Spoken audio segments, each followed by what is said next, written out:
He entered his own company in disguise.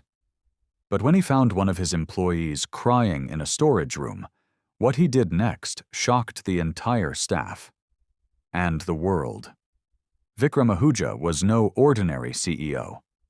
At 42, he had built SparkTech Solutions from his tiny garage into one of the country's top software firms. But lately something felt off. Employee feedback was cold, turnover was high, and despite record profits, the soul of the company seemed lost. So he made a decision. For 1 week, he would go undercover, disguised as Rajiv, a new IT support trainee, complete with oversized glasses, loose formals, and zero mentions of his actual identity. Most employees barely noticed him. A few were kind. Some ignored him completely. But on day 3, something happened that would change everything. While retrieving old equipment from the lower storage room, Vikram, Rajiv, heard soft sobs. He paused, turned the corner, and found a young woman sitting on a box, wiping her eyes with the sleeve of her hoodie. She didn't see him at first. Then she looked up. Embarrassed, she quickly stood, apologizing. "Sorry, I just needed a minute. I'm fine, really." He didn't press, but something in her eyes, tired, overworked, shattered, told him she wasn't. He introduced himself as Rajiv and asked gently, "Do you want to talk?"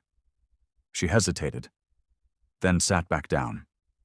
And what she said next left the Undercover CEO speechless.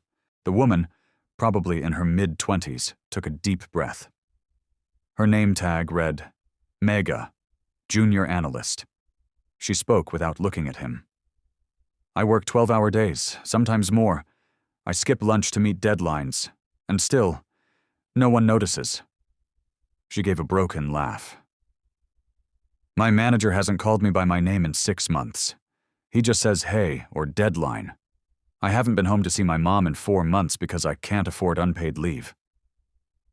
Vikram sat beside her silently, feeling like someone had knocked the air out of his lungs. "I got into tech to build something beautiful," Mega continued, eyes glassy. "But now, I just build stress reports and delete the parts of myself that feel human." She paused, embarrassed.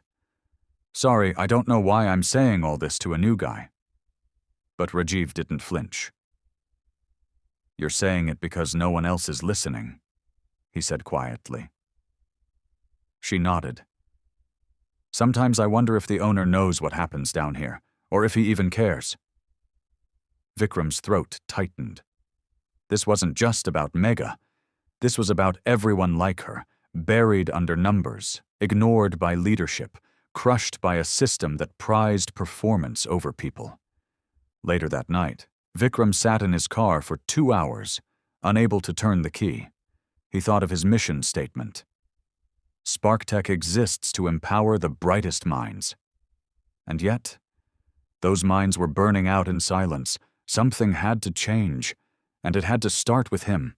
The next morning, Vikram arrived at work, not as Rajiv, the quiet IT trainee, but as Vikram Ahuja, the CEO of SparkTech. He wore his usual crisp navy blazer, but something about him was different.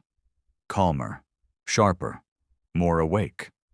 At 10 a.m., he called for a company-wide town hall meeting. Every department, every level. It wasn't planned. No PR team, no rehearsed agenda, just a mic and the truth. When everyone gathered, puzzled by the urgency, Vikram stepped on the stage and stunned the room.